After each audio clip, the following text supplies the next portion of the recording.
Olá, meu amigo e minha amiga, seja muito bem-vindo a mais um vídeo aqui do nosso canal. Hoje é dia 16 de janeiro, esse é o nosso segundo vídeo do dia, hora do almoço, né? Meio-dia, então eu desejo que sua mesa seja farta, repleta de bênçãos, hoje e em todos os dias da sua vida. Mas vamos lá, a gente tem muita matéria para percorrer e vocês já viram que é tanta coisa que a gente percorre aqui que eu já deixei até a vinheta de lado, né? É porque tem muita coisa. O Brasil não está girando, ele está capotando, tá? Então a coisa está complicada. E o intuito do nosso canal, como você sabe, é trazer essa matéria de forma simples, fácil, para que você entenda um pouco mais sobre política e entenda um pouco mais sobre tudo que está acontecendo lá em Brasília. Brasília pega fogo. Bora lá. Vamos começar falando do Ibanez Rocha, que é o governador do Distrito Federal, que agora é investigado pelos atos ocorridos no penúltimo domingo, né, no dia 8. Só que é o seguinte, tem um atrito muito grande aqui em relação a Ibanez e em relação ao Anderson Torres. Porque agora as defesas se acusam. A defesa de Ibanez acusa que Anderson Torres, e a palavra é essa, sabotou Ibanez. Já Anderson Torres acusa que Ibanez que foi negligente porque Anderson Torres estava de férias e passou todas as informações necessárias. Então tem muitos desdobramentos que vêm surgindo a partir do caso de Brasília entre Ibanez e Anderson Torres. Uma matéria foi publicada ontem que chamou a atenção de muitas pessoas, que dizia que um aliado próximo a Anderson Torres falou que se ele for abandonado, ele não vai cair sozinho. Ele vai puxar muita gente. E já começa agora os atritos entre Ibanez e Anderson Torres. Mas ainda tem mais coisas sobre o Ibanez, tá? E aqui a tristeza que fez tanto a direita e a esquerda se perderem. As fake news, tá? Isso está acontecendo muito. Circula nas redes, está circulando nas redes, e aqui principalmente em redes de esquerda, que Ibanez teria fugido do país, que teria assumido a sua responsabilidade e fugido do país, tá? Então o Ibanez teve que vir a público negar que tinha fugido, falou, eu não saí do país, eu continuo aqui em casa. Essa matéria foi publicada pelo Metrópolis, tá? E assim, esse é um mal que a gente percebe que por mais que a gente tente conscientizar vocês para entender um pouco mais de política e que a fake news ela tira a sua capacidade de entender a realidade. Por quê? Porque às vezes você entra numa bolha, seja bolha da direita ou seja bolha da esquerda, e não consegue ver a amplitude. Então muitas pessoas perguntam: ah, doutor, você usa matéria de site esquerda, você usa matéria de site de direita? Sim, é assim que você consegue ter uma amplitude para ver aonde está a fake news e aonde está a realidade. Então, assim, amplie os seus horizontes e um detalhe, nunca repasse uma informação se você não tem certeza de que aquela informação é verdadeira. Vai no Google, pesquisa, entra em sites oficiais, para depois você repassar essa informação. Está rolando muita fake news e isso é complicado. Mas ainda sobre o assunto aqui do Ibanez e de Brasília, muita coisa ainda está nebulosa. Essa matéria aqui do Metrópolis traz o seguinte: o comandante de operações da PM saiu de folga na véspera das invasões. Veja o documento. Então, aqui, o próprio Metrópolis coloca o documento aqui do pedido do Naime, né, que é o comandante, né, que fez um pedido de férias. E aqui o Metrópolis fala o seguinte, ó, o então comandante das operações da Polícia Militar do Distrito Federal, Jorge Eduardo Naime, pediu folga e foi dispensado na véspera das invasões dos três poderes. Segundo os documentos obtidos pela coluna, Naime solicitou as folgas entre 3 e 8 de janeiro, domingo. Portanto, o último dia de dispensa do policial foi justamente na ocasião dos atos antidemocráticos. E aqui, em uma outra matéria também do Metrópolis, o Paulo Capelli esclarece o seguinte: o ex-comandante de operações da PM negou que fez corpo mole e diz que agiu conforme a lei. Tá? O que é a questão aqui que vocês têm que entender? Um ponto chamou a atenção, inclusive acendeu uma luz vermelha no governo Lula, que foi o seguinte: é muita coincidência o comandante responsável e o secretário-geral, o secretário de segurança, não estarem em Brasília em momentos tão complexos. Ou seja, é muita coincidência os dois não estarem lá. O que faz com que a tese do Ibanez ganhe força. Alguma cabeça vai rolar. Ou seja, de Anderson Torres, que já está preso, ou seja, de Ibanez, que está sendo investigado e está afastado do governo do Distrito Federal. Pois é. E aqui a gente vê que um dos lados vai ter que ter os seus argumentos aceitos. É o que a gente percebe. E o de Ibanez Rocha começa a fortalecer. Porque ele alega aqui e acusa sabotagem.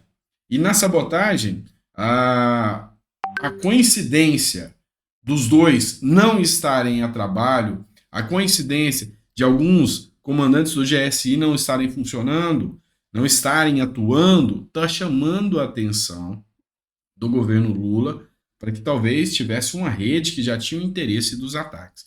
E o pior de tudo, Flávio Dino também ainda entra nessa história. E eu vou falar disso com você daqui a pouquinho. A gente vai entrar nessa pauta aqui. Tá?